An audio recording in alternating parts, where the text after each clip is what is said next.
गणेशाय नमः। श्री कुलदेवताभ्यो नमः। श्री सरस्वतीभ्यो नमः। प्रिय दर्शकों नमस्कार। आरती शीर्षक को लेकर के आज हमारा ये दूसरा वीडियो हम आपके सामने, दूसरी श्रृंखला आपके सामने रख रहे हैं। आशा करते हैं कि आपको ये भी बहुत पसंद आएगी। तो आगे हम बढ़ते हैं कि भगवान की आरती और मनुष्य को उतारने वाली आरती में कितनी समानता और कितनी विषमताएं होती है, उसके विषय में भी हम समझेंगे। कहा जाता है कि जब भगवान की आरती हम करते हैं तो एक सुरों में मंत्र बोले जाते हैं और आरती को बार बार घुमाना पड़ता है। परंतु वहीं पर किसी मनुष्य की हम जब आरती उतारते हैं तो केवल मौन होकर के आरती उतारी जाती है और एक ही बार आरती उतारने का नियम आता है। तो यहाँ पर मनुष्य की आरती और देवों की आरती उतारने में जो समानता है, विषमताएं है, वही हम आपको बताने जा रहे हैं। आगे और भी आप इसको आनंद के साथ में श्रवण कीजिए। इसमें कहा जाता है कि जब किसी मनुष्य की आरती उतारते हैं तो आरती जिनकी होती है उन लोगों ने, या जिसकी हम आरती उतार रहे हैं, उनके सिर पर किसी न किसी प्रकार का वस्त्र जरूर रखना चाहिए। अगर वस्त्र न भी मिले तो अपना सीधा हाथ ही इस मस्तक पर, सिर पर रखना जरूरी बताया गया है, क्योंकि जो चावल के दाने फेंके जाते हैं वो सिर पर सीधे गिरना नहीं चाहिए। और भगवानों की आरती में ये नियम नहीं चलता है। तो इस प्रकार मनुष्य की आरती करते समय अगर पुरुष हो तो उसको हमको कुमकुम चावल लगाना पड़ता है, और स्त्री की अगर हम आरती उतार रहे हैं तो उसको हल्दी कुमकुम लगा करके आरती उतारी जाती है। इसके बाद इसमें आता है कि मनुष्य की आरती उतारते समय भगवान की आरती में जो धातु उपयोग की जाती है उससे हीन धातु लेना चाहिए। जैसे मट्टी का दीपक भी चल सकता है, पीतल अंत में तो सभी को, देवों में भी चलता है और मनुष्य के कार्य में भी चलता है, परंतु प्रेत कार्य में केवल मट्टी का दीपक एक बात लेकर के उसको अलग रख दिया जाता है, फिर दोबारा उसका उपयोग नहीं किया जाता। इस प्रकार बहुत सारे आरतियों के नियम आते हैं। अब हम आगे थोड़ा सा जाते हैं, फिर देखते हैं कि कौन से भगवान की कितने बार आरती उतारना चाहिए, ये भी शास्त्र में आता है। तो इसको भी यहाँ समझेंगे हम कि कितनी बार आरती कौन से भगवान की उतारे। विष्णु भगवान की अगर हम आरती कर रहे हैं तो कहा जाता है कि भगवान विष्णु की जो तिथि है वो द्वादशी बताई गई है, इसलिए द्वादशात्मा कहे गए हैं विष्णु भगवान। तो इनका मंत्र भी द्वादशाक्षर ही आता है, अतः इनकी 12 बार आरती उतारना चाहिए। सूर्य भगवान की अगर हम आरती कर रहे हैं तो सूर्य सप्त रश्मि उसमें होती है।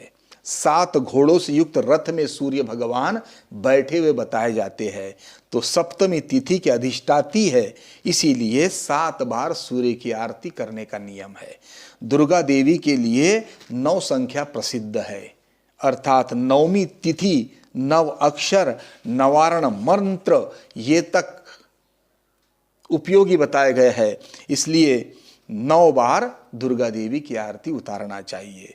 रुद्र भगवान शिव के लिए चतुर्दशी तिथि के अधिष्ठाता है, अतः 14 बार भगवान शिव की आरती उतारने का नियम आता है। और भगवान गणेश भगवान जो चतुर्थी तिथि के अधिष्ठाता है उसके लिए 4 बार आरती उतारना चाहिए। अन्य देवी देवताओं के लिए 7 बार आरती घुमाने का, उतारने का नियम है।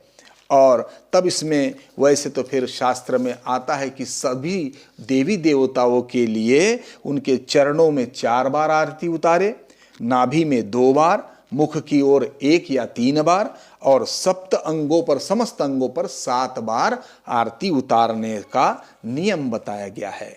अब यहाँ पर आता है कि आरती उतारने के बाद आरती क्यों उतारी जाती है। तो कहा जाता है कि जब भगवानों की हम पूजा पाठ करते हैं तो उसमें जो त्रुटि रह जाती है, आरती उतारने से वो त्रुटि भी सुधर जाती है, और जो उसमें की अग्नि है ज्योत जलती है, जो दीपक जलता, निरांजन, वो जो ऊर्ध्वगामी है, अंतरिक्ष की ओर फुलबत्ती में आरती भगवान की जाती है, उस पर से जो ज्योत लगाते तो हाथों को थोड़ा गर्म हो करके फिर शरीर के समस्त अंगों पर आरती लेनी चाहिए। अगर कहीं सूजन है, कहीं फोड़ा है, कहीं घाव है, तो वहाँ पर भी वो आरती का हाथ लगाना चाहिए।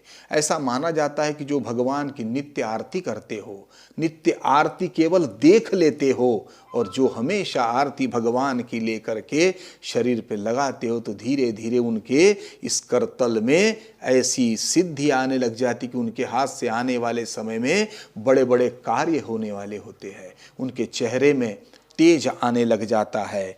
तो इस प्रकार मंदिरों में, घर में देव पूजन के बाद आरती जरूर करना चाहिए। आरती प्रत्येक घरों में होना चाहिए। हमारे सनातन धर्म में आरती करने का बहुत बड़ा नियम बताया गया है। तो इस प्रकार आरती करके उस ज्योति की प्रार्थना करें और अपने परिवार के सद्मार्ग पर चलने के लिए नियम बनाए। तो इस प्रकार आरती होते हुए देखना भी कहा जाता है। कई प्रकार के यज्ञों का हमको फल उसका प्राप्त बताया गया है। अर्थात इसमें आता है कि नीरांजन बलिर विष्णुर यस्य गात्राणि स्पर्शते यज्ञ लक्ष्य सहस्त्राणाम लभेत स्नानजम फलम। अर्थात भगवान के निरांजन की ज्योति का स्पर्श शरीर के जिन जिन अवयवों को होता है, उन्हें हजारों यज्ञ स्नान करने का फल प्राप्त होता है। तो इस प्रकार आरती होते हुए देखना भी बहुत सुंदर और अच्छा यज्ञ का फल देने वाला बताया गया है। तो दर्शकों, आज हमने आरती के विषय में आपको इतना बताया है कि जितना हमारे पास शास्त्र का ज्ञान था वो हमने देने का प्रयास किया। और अंत में आपके समक्ष एक शास्त्र का मोती रखते हुए बताते हैं कि जब हमने जप की माला के विषय में पिछले अध्याय में, पिछले एपिसोड में बताया था, तो अब आगे आता है कि जप किन स्थानों पर करने से क्या फल मिलता है। तो इसमें आता है कि घर में किए हुए जप को 1 गुना फल समझना चाहिए।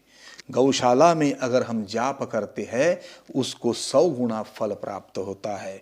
पवित्र वन या उद्यान में किए हुए जप का फल सहस्त्र गुना बताया जाता है, और पवित्र पर्वत पर 10,000 गुना, नदी के तट पर 1,00,000 गुना फल मिलता है, देवालय में कोटि गुना। और भगवान स्वयं कहते कि मेरे निकट बैठ कर के जो जाप किया जाता है उसका अनंत गुना फल है। सूर्य के समक्ष अग्नि, गुरु, चंद्रमा, दीपक, जल और ब्राह्मण और गौओं के समीप किया हुआ जाप श्रेष्ठ बताया गया है।